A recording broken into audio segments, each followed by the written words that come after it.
Yo, my peoples, what's up? Welcome back to Shelf Stories, the channel that tells tales from games, books, and life.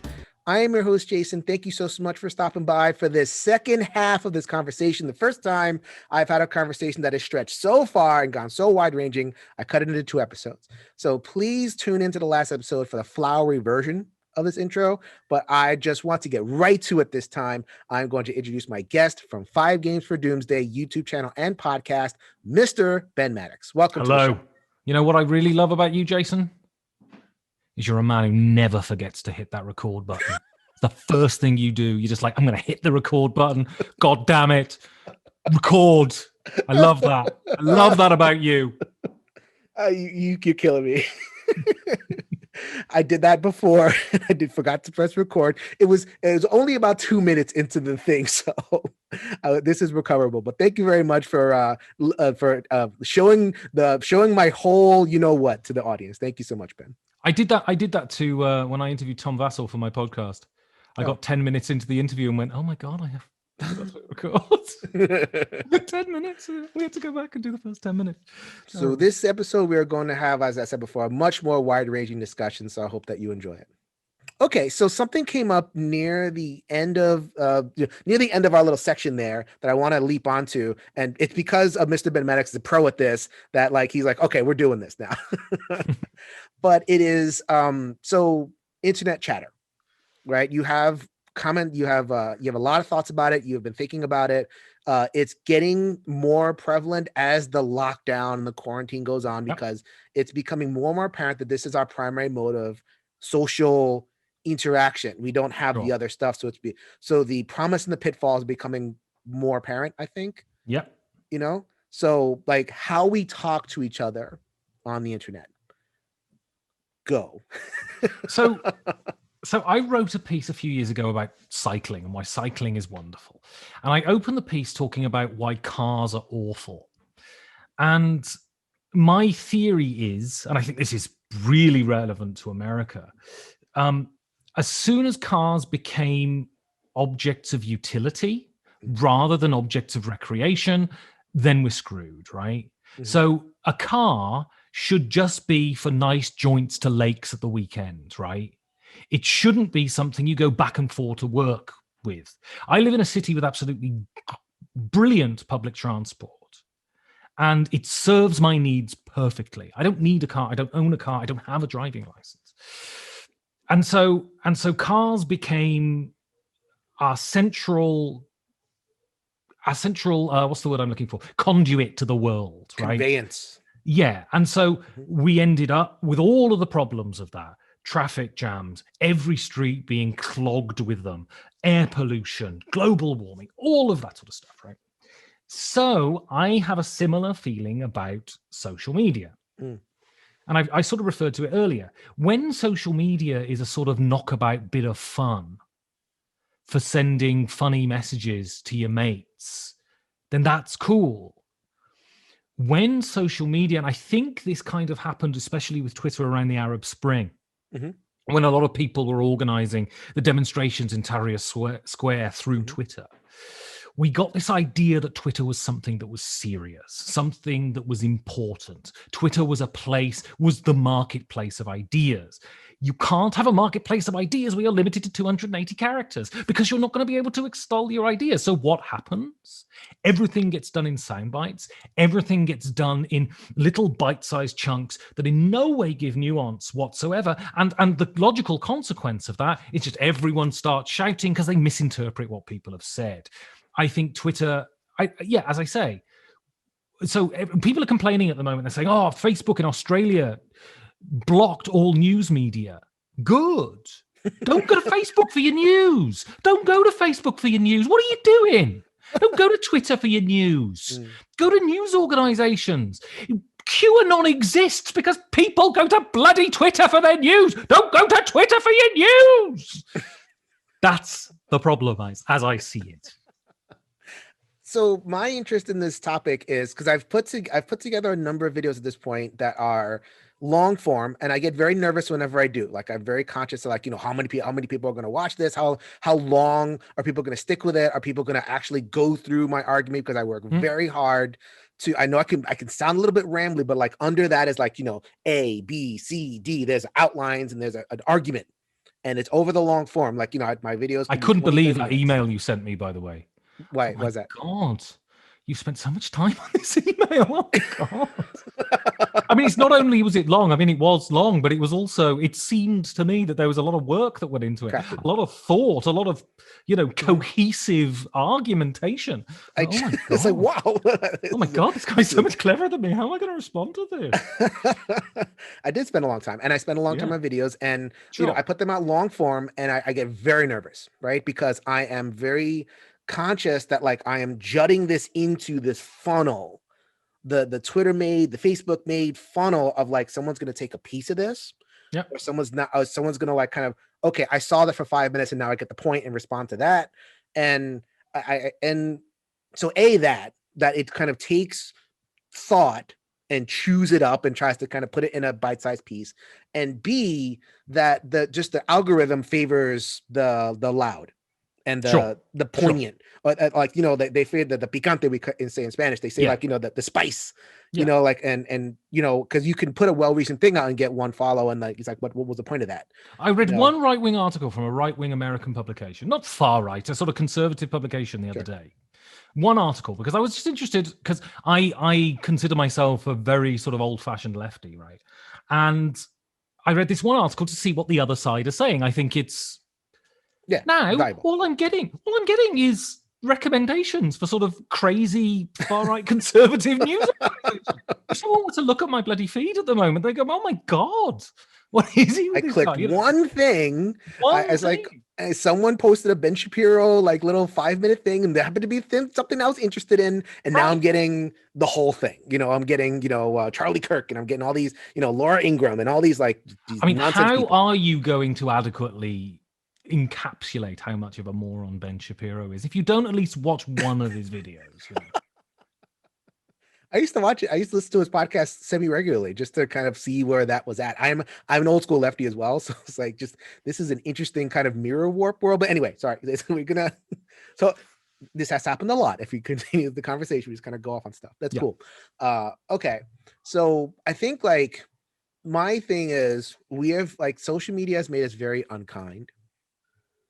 And that's what leaps out to me. Like I think as I kind of get older and I clarify my voice and everything, I think the thing I'm focusing on the most is that we are startlingly unkind to each other. Right. Really, like we are doing violence to ourselves. We're doing violence to others by being reductive and by being picante, like loud for the sake of the grab. And I'm trying to find ways to communicate on the internet that kind of brings some of that back. And I think that's reflected in the way I respond to comments of people and everything, but it's really hard. And I think we also suffer. So this rudeness thing, it's because social media is so instantly accessible and people are just going, bleh. Yep. I mean, even if so I remember when emails first became a thing and people were like, oh my God, I'm just so reactive to emails and I just say what I want and send it. If I was writing a letter, I would be more thoughtful. And now, I mean, think about being as reactive in an email as you would be in a tweet. I mean, it's unthinkable, right? The amount of thought that goes into an email compared to a tweet. And the thing is, I think we are none of us perfect. And when we read something we disagree with, we have that instinct that goes, we have it.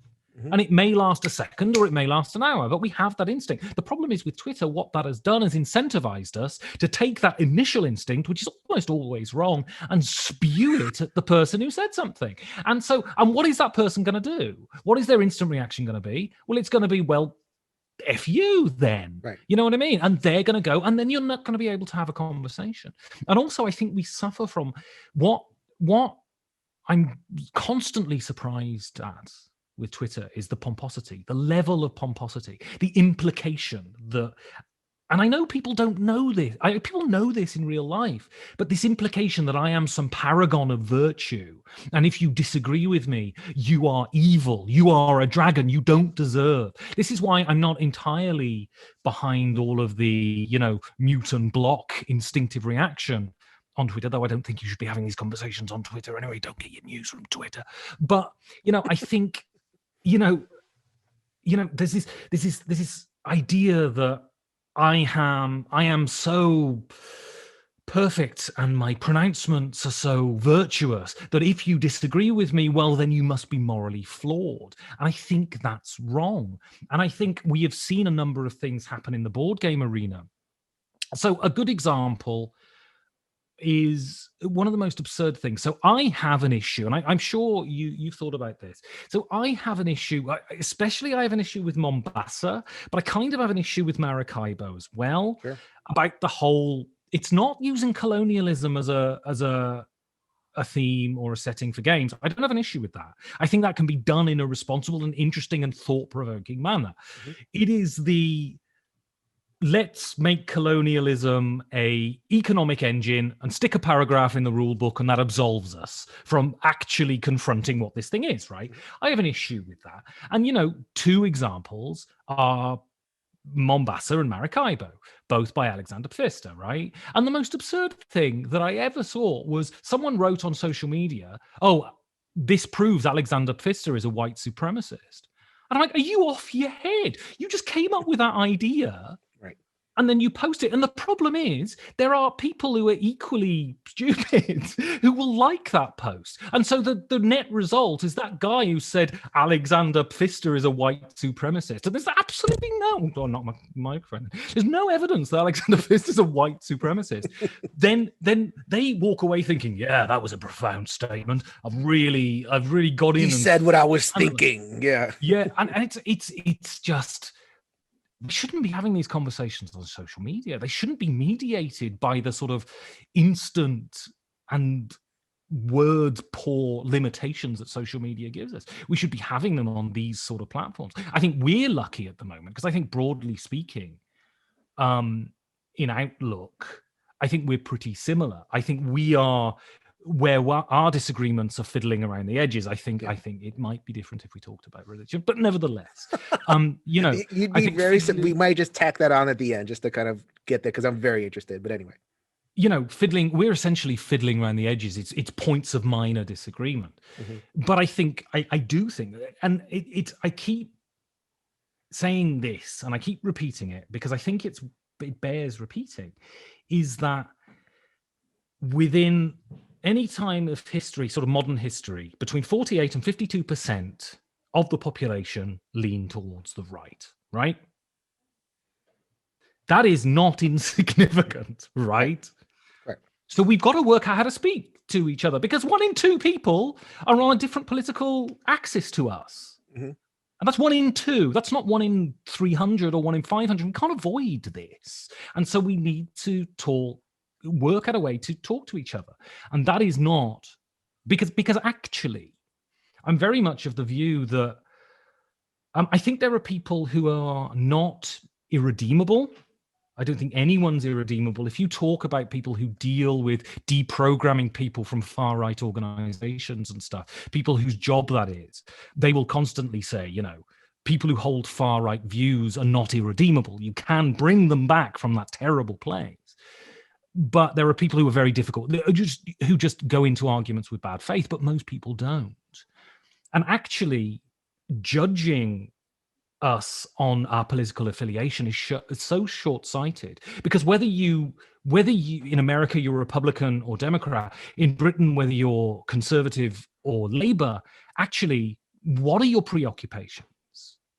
You want to feed your kids. You want to be satisfied in your job. You want to feel that life is giving you something. You want to play golf or tennis or play board games or whatever. And actually, most of the time, politics isn't at the forefront of your brain because it's going to work and it's speaking to your kids or it's hanging out with your mates. And we can sit around a table together and it needn't devolve into name calling because actually we're 360-degree people.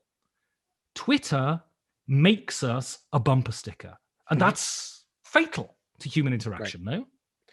Okay, Ben. So let me respond to that because it's such an important point. I hesitate to do this because I might get into a little bit of trouble. But what you said before about the reductiveness of social media, like turning a reality into a bumper, the biggest way in which I feel like we're struggling with this as Americans is this whole idea of what do I do with somebody who is a friend who voted for Trump or somebody who is on the internet who voted for Trump? If you voted for Trump, you're a racist. That's a racist. You voted for Trump, you must be a racist too. And it just feel like that calculation it isn't possible without social media. We talk about reducing Donald Trump to a bumper sticker. He's a racist. He's actually worse than that. But, if you're a Trump voter, my default position is that you're better than that. You're bigger than that. You're 360 degrees more than that. But I feel like saying that is difficult because of the way social media has structured the discourse. And also, I mean, Trump is very problematic, right? I mean, it's clear.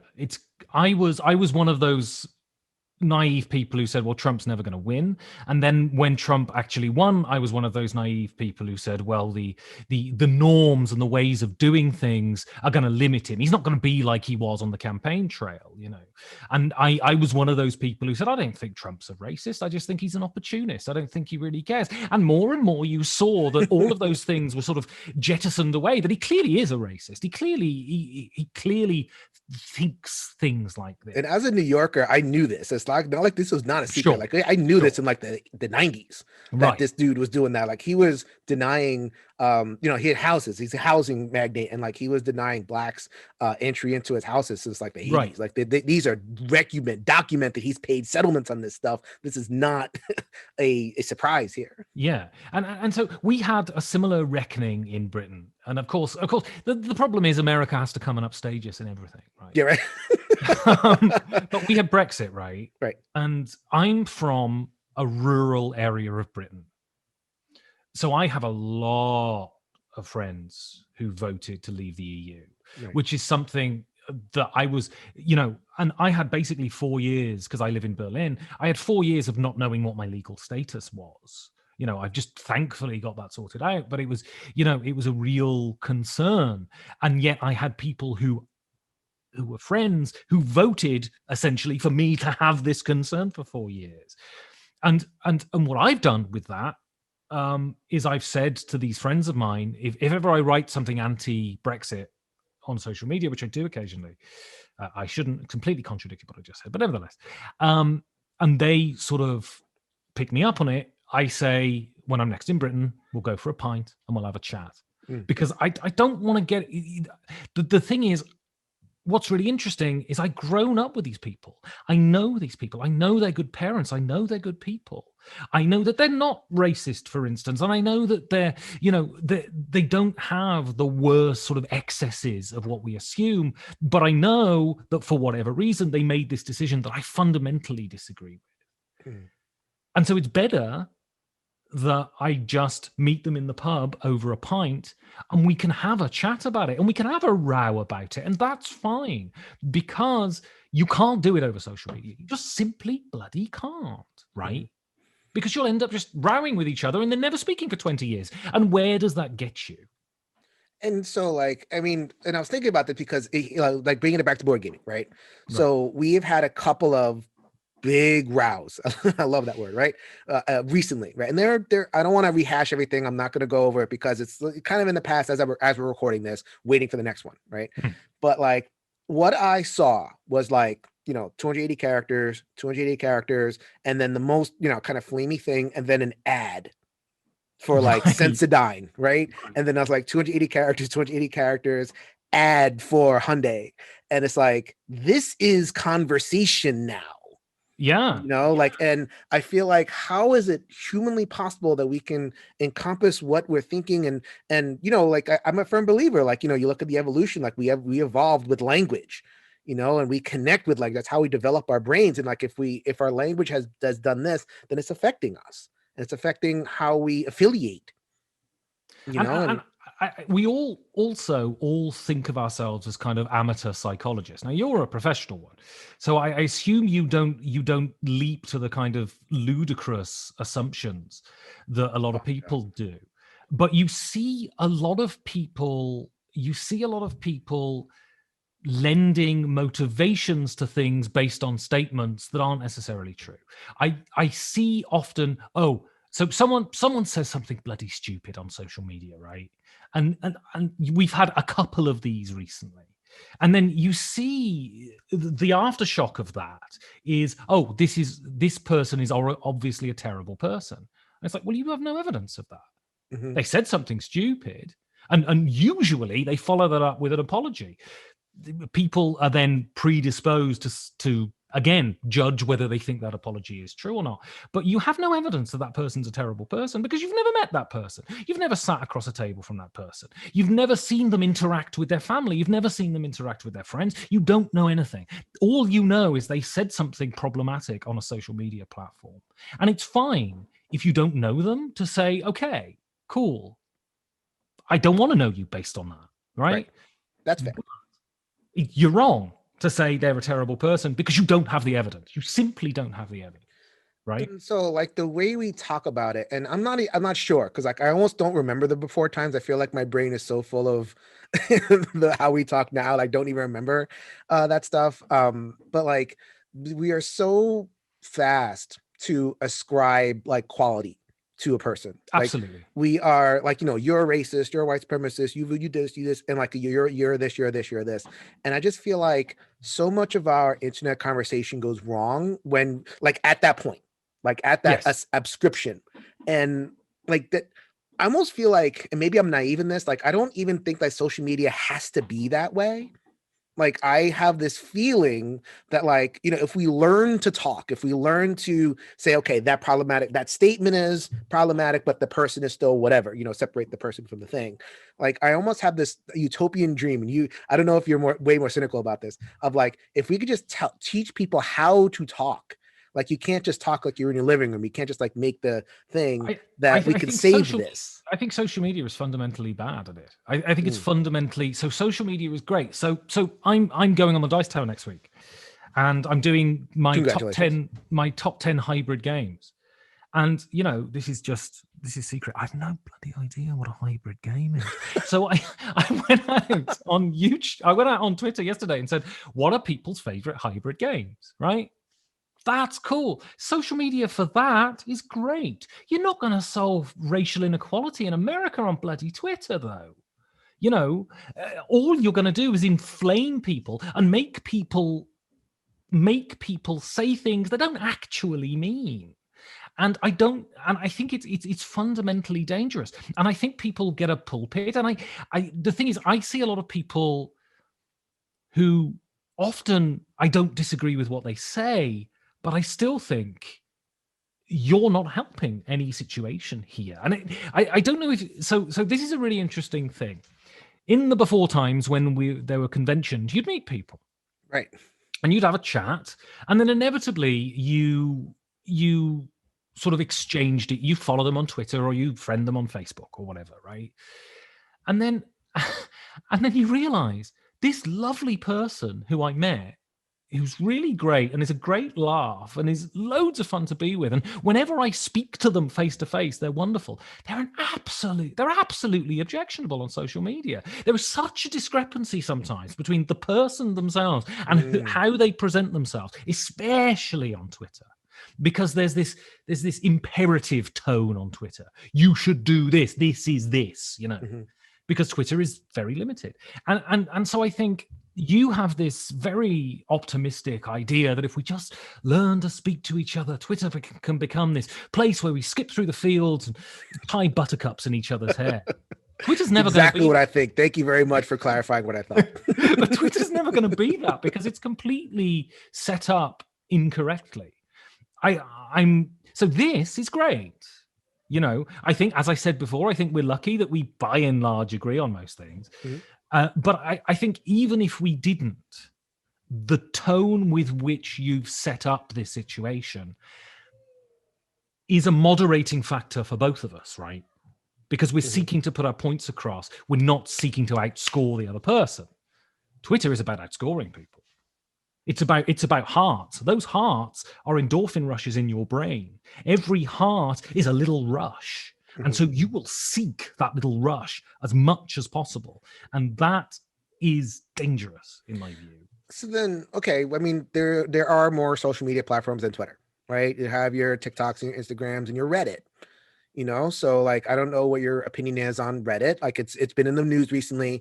So like, in board gaming, Reddit tends to be like it's mixed, right? Depending on the channel that you go in, but like r/board games is actually kind of surprisingly, you get into conversations, right? They Sure. go off the rails, like believe me, they do. But like it's moderated and pretty heavily, lots of moderators. And I think I get a surprising amount out of Reddit. Like Reddit conversations. And then they had the whole GameStop thing, right? Which was to me fabulous. You had this section, if you don't know, so Wall Street and like big business and all kind of thing. And there was a Reddit thread called Wall Street Bets, which found I'm simplifying, but like found a flaw in the system, and they were able to kind of like use a flaw in the system to kind of game it, and for a brief shining moment, kind of like stuck it to the man.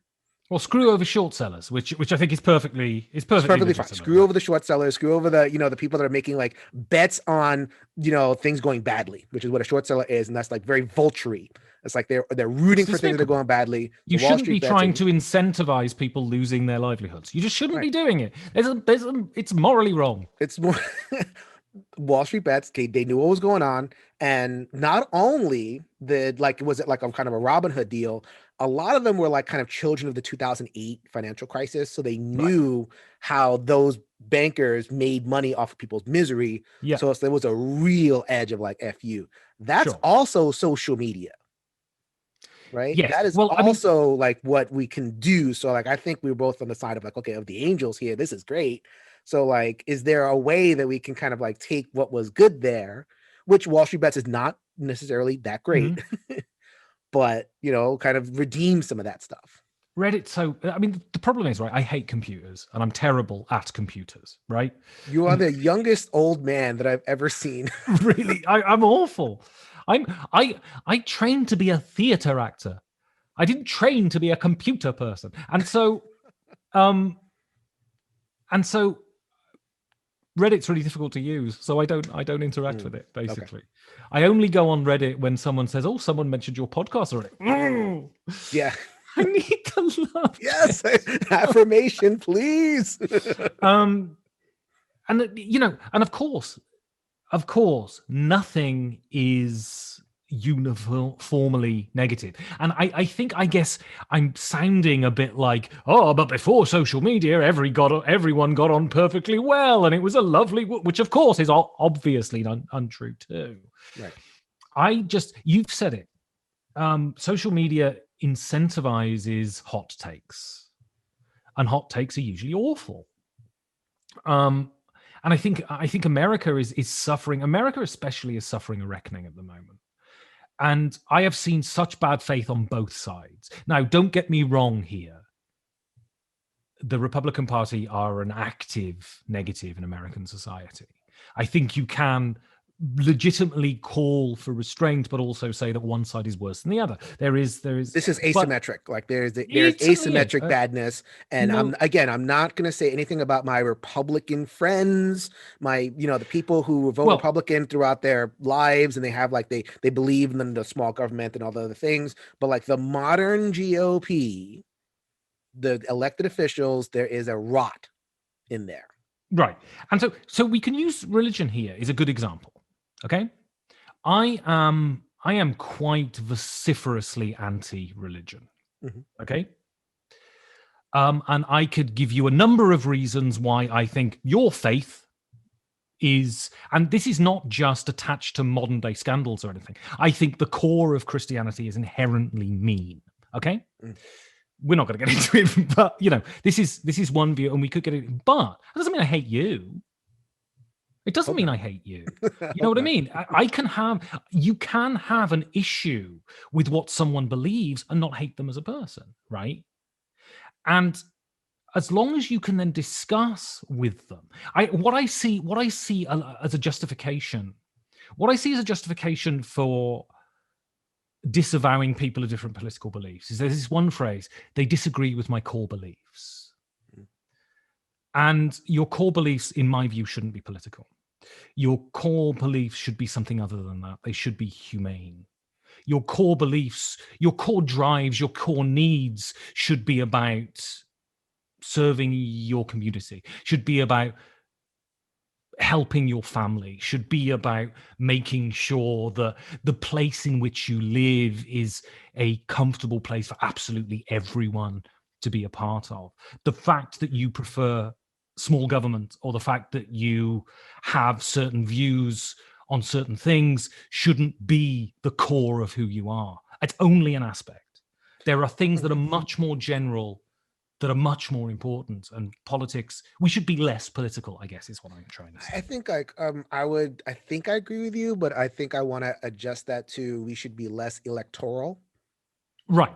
And so, like, I think that one of the things we talk about, the reductive power of social media, we have reduced politics to the electoral stuff, right? Sure, And absolutely. politics is going to the local school board meeting, or whatever. Politics can be like, organizing your people at a food bank or a church or wherever it is. And that's the work that I've done in my life. And I haven't like blown up with it. I can go into that, but like, that's what I'm interested in when it comes to politics. So like, there's a spectrum here. So like we talk about, no politics in games, right? Like, and the response for me is, okay, no politics in games, because politics are in games whether I like it or not. Sure, absolutely. Like the colonialism is politics and representation is politics to me. So like what happens is because of social media has done such violence to that word politics, and says politics equals flame, politics equals electoral camp, red team, blue team. Now we can't talk about anything. And I feel like we're throwing the baby out with the bathwater. Sure. I think if you believe in small government, I don't think that makes you a bad person. I just think that makes you wrong. And being wrong is okay. Right. And even holding on to incorrect beliefs are okay. Now, if those beliefs take you out into the world and make you objectively, what's the word I'm looking for, damaging to those around you, then there's an issue. But, a belief in small government, a belief in low taxation doesn't make you bad. It just makes you wrong, in my view. So, okay. So I think so just to bring it back to gaming, like the whole gaming and politics thing, I'm curious about what your take on that is, because we're having a hard time discussing that. Like, I feel like we're getting so hung up on like meta stuff. Like Right. we don't even agree on terms. And the way we talk to each other is so broken. I almost don't feel like I'm able to have a discussion about like gaming and politics. So like, what would your initial thoughts about that be? Again, the thing is, it's organs like this that we need to discuss it, not over Twitter. Because especially, there's so much about human communication that is lost in Twitter. The inflection of your voice, the way your face moves, the way your hands move, the way your eyes look, that you just lose. And I am such a victim. I do it myself, of receiving a message. So someone will send me a signal message or whatever, and I'll read it and I'll instantly think, well, F you then. And then 5 minutes later, I go, oh no, I've completely misinterpreted that. I completely misinterpreted. I saw an inflection there that didn't exist. Twitter's awful for it. Twitter's terrible. And I think we suffer at the moment because... Or even like DMs, even DMs, yeah, like absolutely. that can be better. Like I know Twitter said that as hot takes, but like even like a DM, like I'm a marriage therapist, and then just like, it's like, oh, I had an argument with my spouse over a DM. Yeah. What are you doing? Yeah. And if they'd have said it to you directly, you wouldn't have taken it the wrong way in any way, right? What I'm concerned, and this is not a political thing. I think this exists on sort of every side of the divide. And I think I've sort of mentioned it before. It's quasi-religious in some ways, in that if someone disagrees with you, they don't just disagree with you. They're not just wrong, they're bad. And I can't get aboard. You distinguish wrong from bad. You did like that is a hard distinction for you. Not a hard distinction. Sometimes if you're a white supremacist, I think you're wrong and bad, right? I think that's fair. But if it's possible to be in a space of wrong but not bad. Small government, believing in small government, believing in low taxation, for instance. Yeah. I don't think that makes you a bad person. I just think you're wrong. I think I live in Europe and I see the benefits of high taxation and public spending. Therefore, as far as I'm concerned, the argument's already done. It's empirically proven in Germany and Austria and Sweden and Norway and Finland and Denmark. It's been proven. And Texas, where we have low taxation. Right. The thing is, I don't think you're bad. I just think you're wrong. And for sure, you're a product of your upbringing.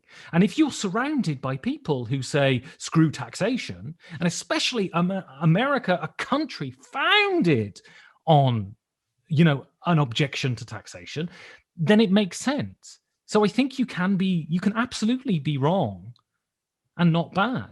And I think we don't. That's a really tough, nuanced distinction that'll never fly on social media. Like never, ever. Wrong. Then, and I come back to it. Don't use social media for serious stuff. Don't do it, because people lose their jobs, people lose their livelihoods, people lose their friends, they lose their homes. Don't use social media for it. It's massively irresponsible, hugely irresponsible. So devil's advocate, well, not devil's advocate, but like a maybe good faith thing, right? Yeah. So a lot of what happened in terms of the arguments, right, was like it started with someone saying a problematic thing. Sure. Right. So then someone puts a problematic thing into the board gaming space. So like it's a racist comment, a sexist comment, a misogynist comment, a homophobic comment or something like that.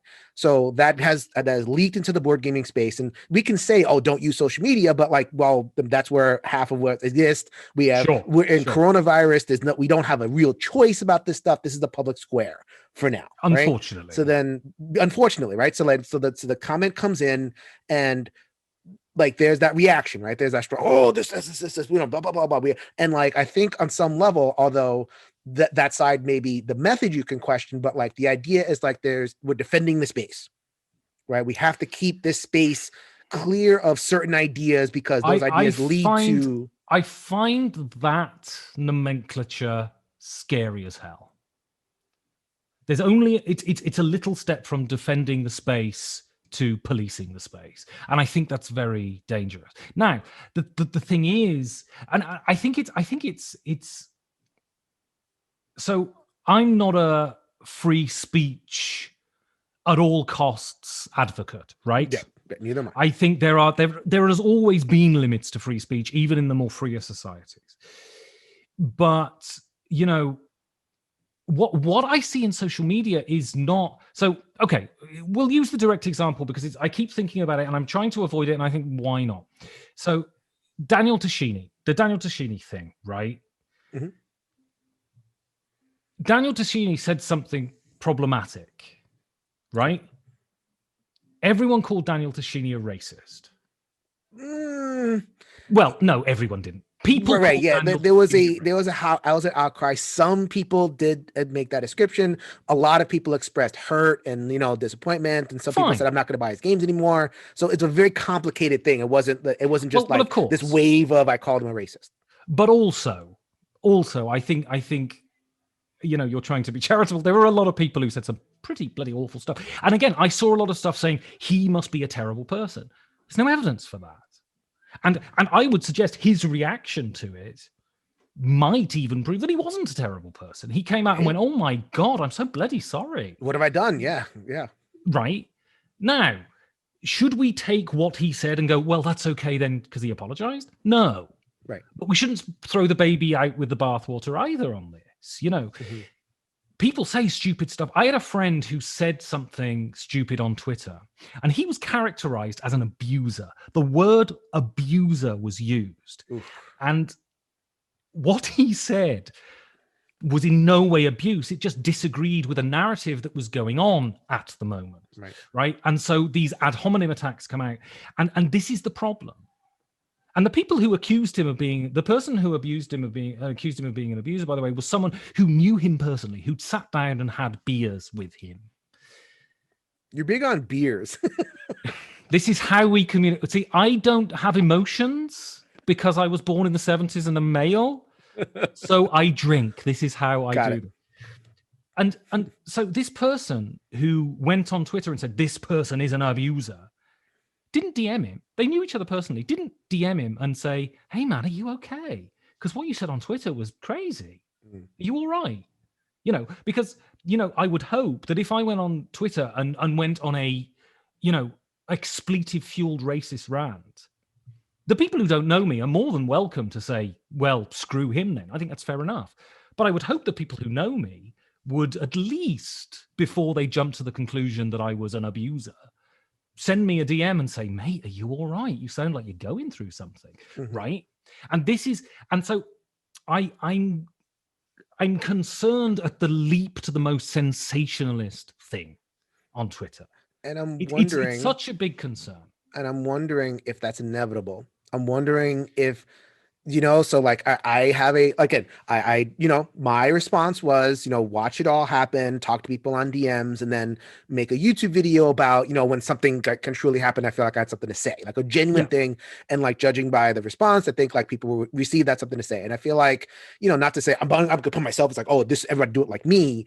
But like, I feel like there are paths to respond to that stuff a little bit better, not defending how, like, you know, the edges of what happened, but like, is this salvageable? You know, is there a way to like, okay, encourage people to use DMs as opposed to kind of like do that. Encourage people to be very careful about personal ascriptions. You know, like, let's not, like, you can say what you got to say, but like make it very clear that you're not talking about the person, talking about the thing. Is there a way to kind of like educate people and lift that up? Or are we just going to do this all the time? Well, I think Twitter is at its conception, and I've said this loads of times during this conversation. Right. And I guess social media in general. So like, I know you're very to focus on Twitter, right? Oh, because Twitter's the worst of it, right? Twitter's the place where the hottest of hot takes are, right? And I think Twitter is destructive. And the thing is, it's not that people are wrong. It's just sometimes it's just that people are.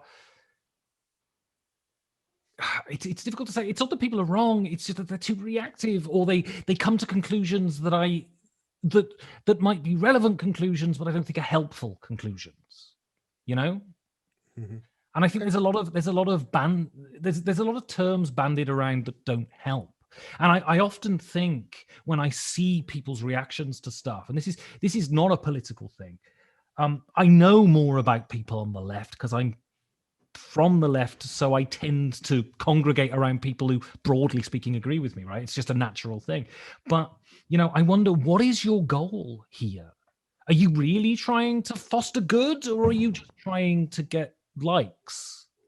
And they might not be. Maybe some people are like are going to quote unquote defend the space. Yeah, and that's where, you know, as you pointed out, and I think that's very correct, defending and policing a space is a very, very blurry line between those two things. Sure, and the thing is, I don't think Twitter is not a space that I think is worth defending, quite frankly. You know, I often see people going, I get such abuse on Twitter. And my instant reaction is, well, get off. What the bloody hell are you doing on Twitter? You know what I mean? I don't get it. I don't get, you know, smacking yourself in the head with a hammer hurts. Stop smacking yourself in the head with a hammer. Now, there may be someone who has totally justifiable reasons and say, on this, you're wrong to me. And this is why. And that's also fine. I worry that people will just go, oh, well, you disagree with me, then you're bad. You're a bad person. And I think that's an issue. You know, so then, I think Twitter is terrible for purpose. We can move on from that. I think we've said what we have to say about, like, you know, public conversations and everything. But before I let you go, because I am curious, because this is actually kind of very important to me, and I'm revealing that a little bit more with my videos, right? I'm being a little bit more of a public person. I'm going to rip the Band-Aid off, and I would like to hear your views on religion and what that is. So as a warning to the people, if you don't want to watch that, if you think like, oh no, that was bad enough, you know, if there's a limit to, like, you know, this discussion, like, this will not can talk about board games. This is just like two people talking, right? So if you don't want to do that, warning, you're good, right? I'll see you next week. Take care. But I am curious, because you seem like you have such like thoughts about this, and they're very well kind of thought out. So I really like to kind of thought out, but there are thoughts about them. So I'd like to hear. So I'm going to start with what I said before. I think it is possible to hate the idea and not the person. Absolutely. right?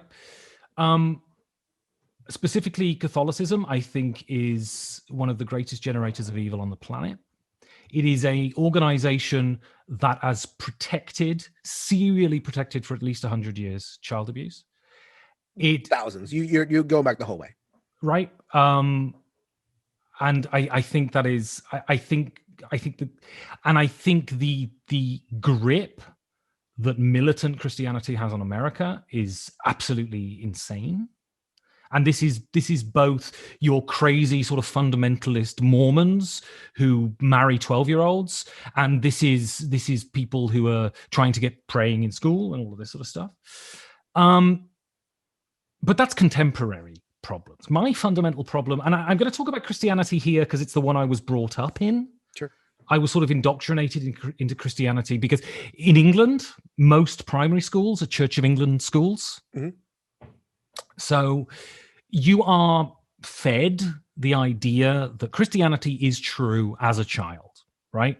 I think that is absolutely repugnant in my view. I think coming to religion is fine, but having people whose job it is to impart knowledge to children and say this is true, I think is deeply dangerous. But it comes to my fundamental issue with Christianity is that the core of Christianity is mean, in that people talk about Christianity being love, but it's not. If you don't believe in God, you go to hell for eternity. And people say, well, that's not Christianity. It absolutely is. In the Gospel of Mark, it says so explicitly. And Rush Limbaugh is a good example, right? Rush Limbaugh has just died. And I've seen a lot of posts going, I hope Rush is rotting in hell right now, right? I think Rush Limbaugh was objectionable. And I think he has caused a lot of damage. But there is nothing he could have done that warrants the punishment of eternity in agony. Eternity in agony. There's nothing that Rush capital E. Right. There's nothing that Rush Limbaugh could have done that would warrant that punishment. That is the core of Christianity. That is evil, in my view. It's not the practical application of Christianity, mostly, of course. But that's why I have an issue with Christianity. I think at its core, it's mean. Okay. I mean, I used to teach religion, right? And right. I'm a therapist and I trained in stuff. I taught high school religion, and I had a lot of kids who, felt the same way, like they came through their middle schooling and their high schooling, and I'm getting them at just the age, right? Yeah. Just the age where they're like, their brains are starting to like kind of question stuff. I remember I said in one of my first classes with a freshman class, the Genesis is a myth. And it was like brain melt. Right. I think that human beings are religious. Period, point blank, end of stop. I think that we all have religion. And I think that I agree with everything. It's worse than you say, right? In terms of like the power structures, protecting terrible people, and creating hierarchy, and it's actually like there's some nasty stuff in there. I look that stuff straight in the eye when I teach, right? And that's kind of where I thought of it. Like I give that to the kids, and it's like, if you make your decision, I've made a decision for you to be a Catholic, you make your decision, people. Here's all the facts, and it's raw and it's nasty. There's Salem witch trials, and there's all this other stuff, all born of Christianity. Okay. That is it possible to not truly be religious? I don't think so. No, I don't think so. We're a pattern recognizing species, so that's inherent within us, and especially we are cognizant of our own death, and that's where religion comes from. No, right, at all times, our mortality is at front of mind all the time. Yeah. We have threat. Like our brains respond to threat, and therefore we're knowing about that. So we're seeking that. So we're seeking something. We're seeking stability in ritual, stability in thought, stability in ethic.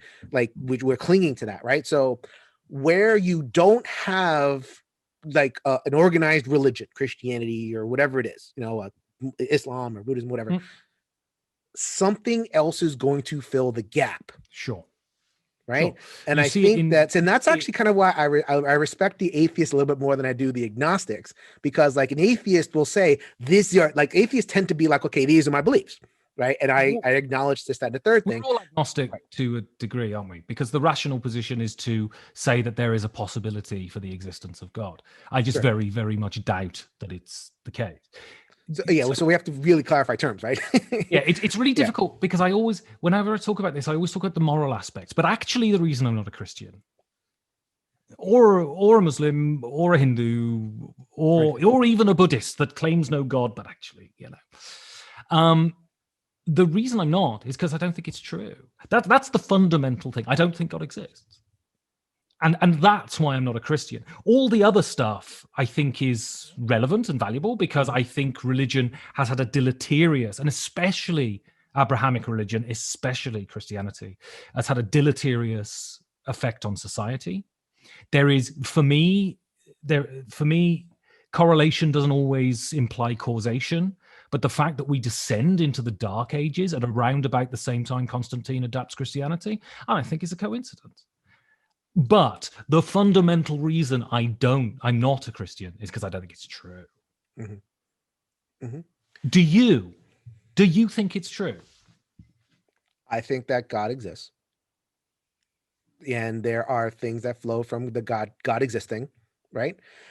And so I mean, I actually want to get to that point of like, okay, religion, right? So like I think that our minds abhor a vacuum, right? And so where we reject like the actual explicit Abrahamic religion or whatever religion it is, I think that's things kind of fall into the gaps. Sure. When we do basically homo religious stuff, even if we're not religious at all. Absolutely. And the fact that we're kind of in this denial space of like, I'm not religious. There's a lot of like, it's increasing, like, the nuns, right? They call it the nuns. People say, I have no religion. And I say BS to that because, what will fill in the gap is what we've been talking about. But there's a fundamental difference though, isn't there? You see, because it's fine to believe what you want. Just don't tell women they can't have abortions. Don't tell women they have to have their vaginas chopped off. Don't tell people who they can marry. Don't tell me when I can go bloody shopping. Do not accuse me of being a heretic. Do not burn people at the bloody stake because they don't agree with you. Believe what you want, right? I happen to believe in sort of center-left social democracy. I think there's a lot of evidence that it works, but it might be absolute guff, right? But at the same time, believe it. Just I don't tell other people to. That's and again, inherently in Christianity is proselytization. You're not a good Christian if you don't proselytize. Spread the good word. That is the example that you should follow. And come on now, I don't agree with it. I think the Bible is a poor book of philosophy. So then, okay, you believe in center-left social democracy, right? And I think in America we believe in whatever the American version of that is, right? And so, like I think of I look at we criticize Donald Trump, right? And so, in every other job that Donald Trump could ever do, where he has like responsibilities, he would have been fired, like easy. It's like you're fired. You can't do this.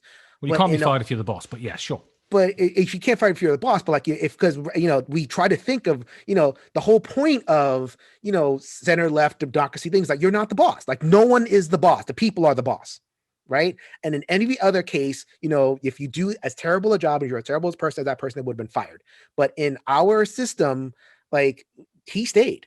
And he has a whole group of people that helped him stay. And so like, how am I going to explain that? That is not rational to me. Like that is religion, it acts the same as a religion. So sure, like, I think absolutely. Right. I think it's super dangerous that politics is adopting the same modes that religion has. And so here's my thesis. As we have receded organized religion, civil religion crowds in. Political religion crowds in. I don't think that there is ever a space where we can truly be kind of free of the benefits and drawbacks of any kind of religious stuff. So but what's better? What's worse than having Trump as president? Is a pope. You know why? And this has been demonstrated. You can vote Trump out. You can't vote the pope out. Right. And this current pope, who still is endorsing child molestation and all of that sort of stuff, and not legalizing contraception within the Catholic faith in a world riven with sexually transmitted diseases. even this relatively liberal Pope, and I think that's a contradiction in terms to some degree, is fine. What if the next guy is a insane hardliner? What if the next guy says, go and shoot the Muslims down the street? You can't vote him out because he has the mandate of God and there's no evidence for God. And I think that's hugely problematic. It's so societally fracturing. It's just one more thing. And sure, we are all religious.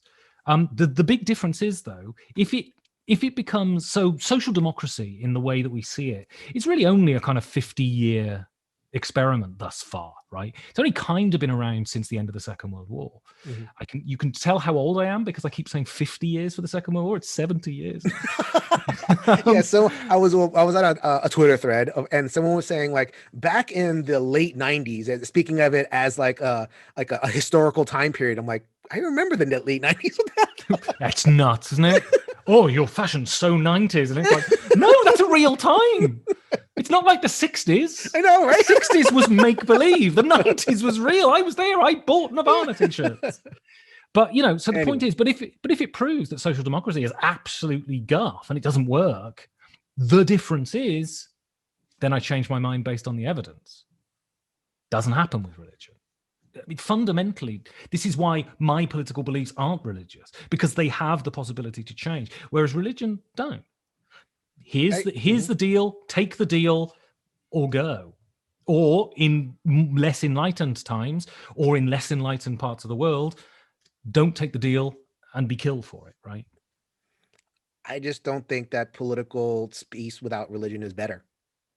Like that's Sure. my half the thing. Like, I just don't think, like, you know, like if I kind of shed this Christianity, and I've tried, I have a long journey, you know, all kind of stuff with my religion. I actually, like, my personal journey was I was born Catholic. It was like, you know, whatever, just you learn it because you're stuck there.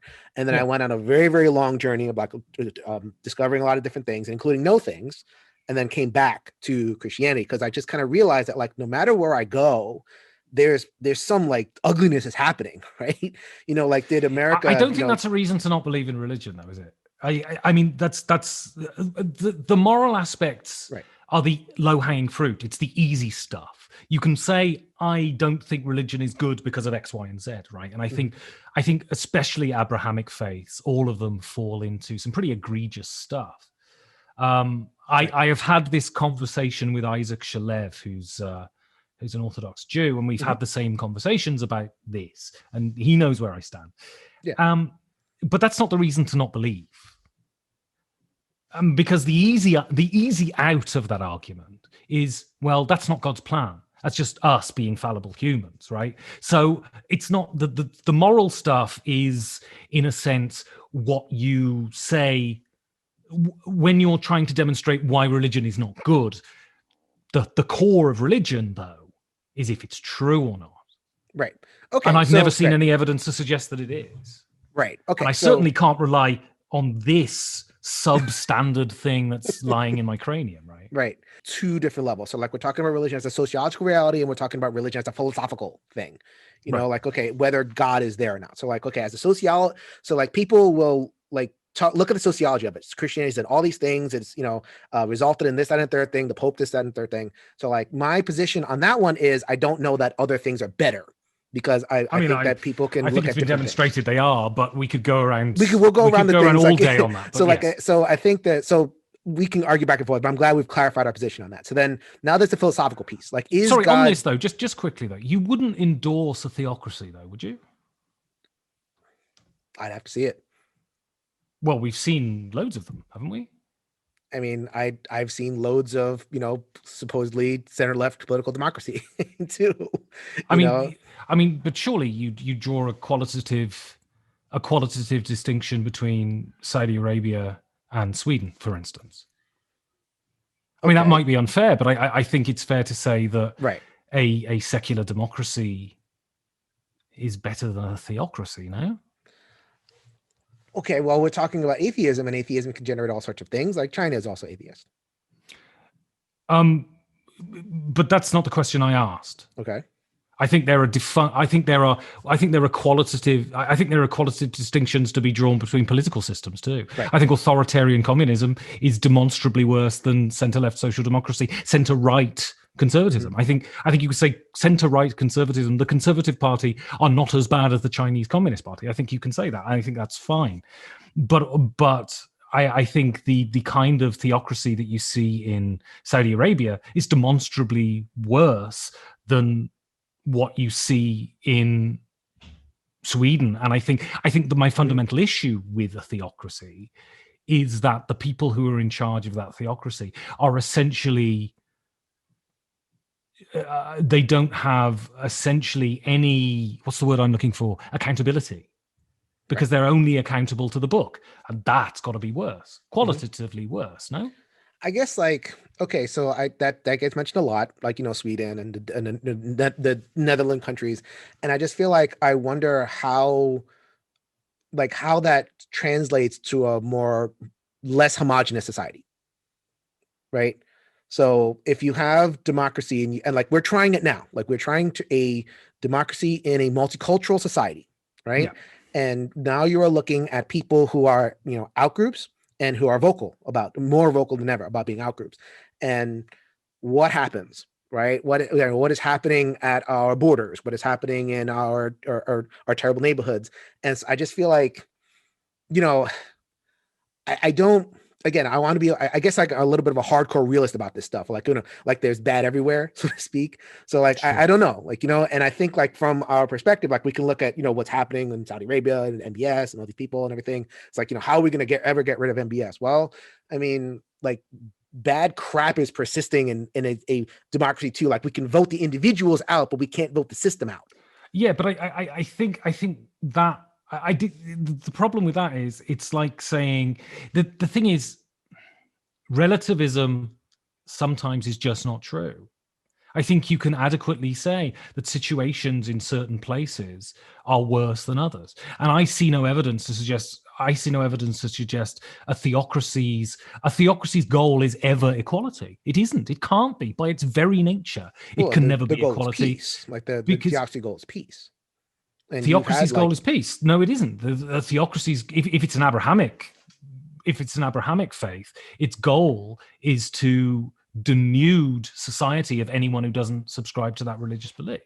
Okay. Because a theocracy inherently only represents one type of religious belief because it's a theocracy. Okay. And that that can't be fair, no? So you can't. So say you have we saw it in Iraq, right? So you have ostensibly, you can argue whether it's a theocracy. It's probably not, but ostensibly they called themselves a theocracy. You have a Sunni minority ruling the roost over a Shia majority and treating them as second-class citizens because they don't subscribe. Well, that's even within the same bloody religion. They don't subscribe to that particular interpretation of that faith. And if you're a theocracy that extols a particular point of view, then you can only represent those people who share that point of view. That's got to be a demonstrably worse form of government, no?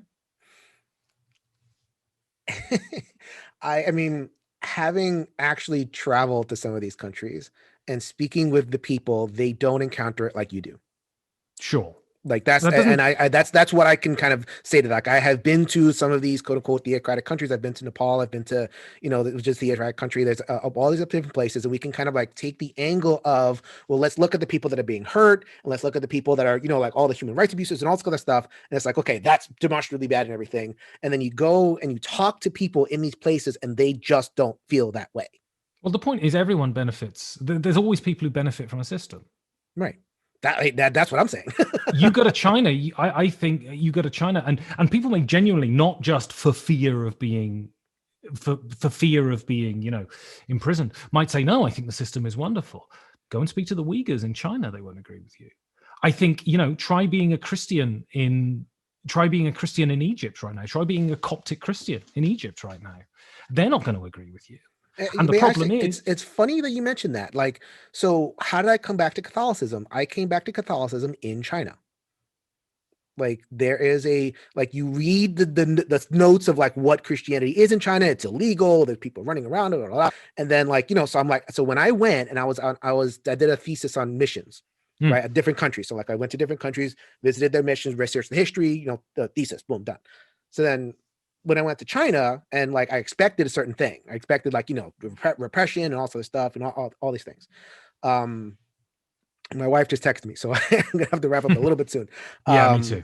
Okay, so then, two kind of last points. So then, first of all, I went to China and Easter Mass 2000, it was packed with people and it was really beautiful. The Pope, the priest is there blessing Jiang Zemin, who was the president at the time, and Pope Paul II, who was the Pope at the time. And I'm like, wow, that is not what I expected. There is more here than just meets the eye. Sure. So like, I'm just gonna have an open mind. Right. So then that's the kind of, so we can kind of argue back and forth about the sociological stuff. And I'm sure we're happy to do that.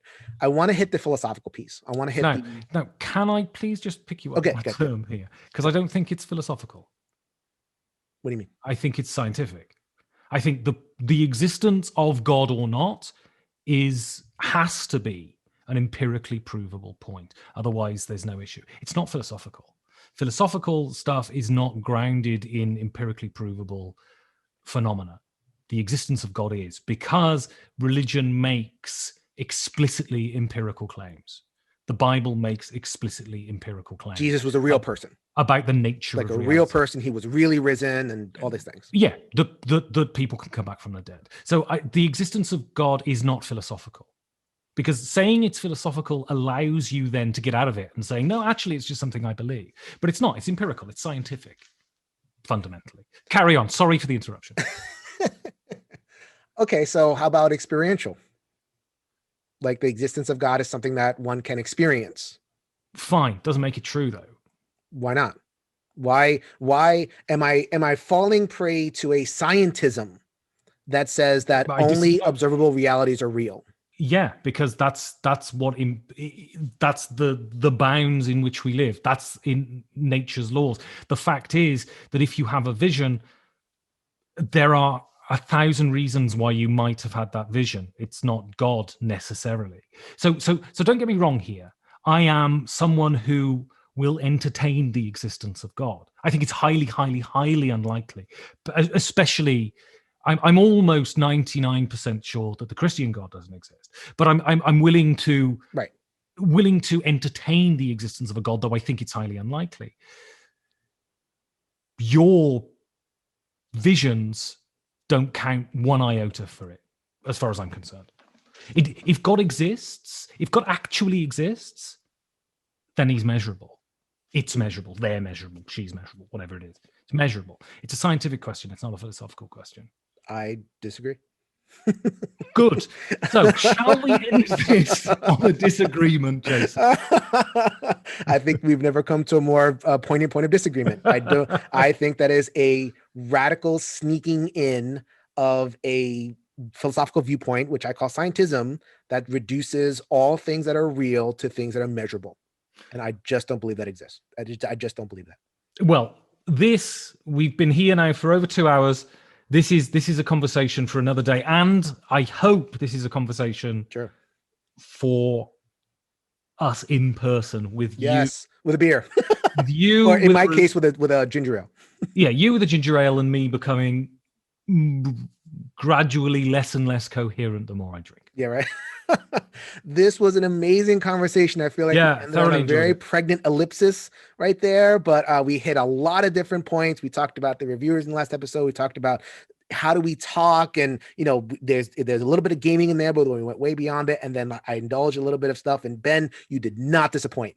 That was very articulate. It was very well thought out. And I obviously am on a different page than that, but that does not mean that we can't be friends. Absolutely. I hope it doesn't. Absolutely. Disagreement is much more fun than constant agreement in my view. Ben Maddox, before we go, talk a little bit about your channel and what's there and what we can expect coming up. So the podcast is where I interview people, game designers. We go far more than what sort of game are you selling this week. Yep. It's about lots of other stuff. The YouTube channel is nascent at the moment. I'm sort of trying to find out what it's actually going to be, which means I need to learn to use the technology. And as I've said, I'm not a computery person, so I'm awful at it. But there are reviews on there. There are, I guess, visual essays where I talk about a topic, and there will be other stuff. Mm-hmm. So that's search for 5 Games for Doomsday on YouTube and watch some of my videos. The early ones are really out of focus. All right, Ben Maddox, don't be a stranger. Take care.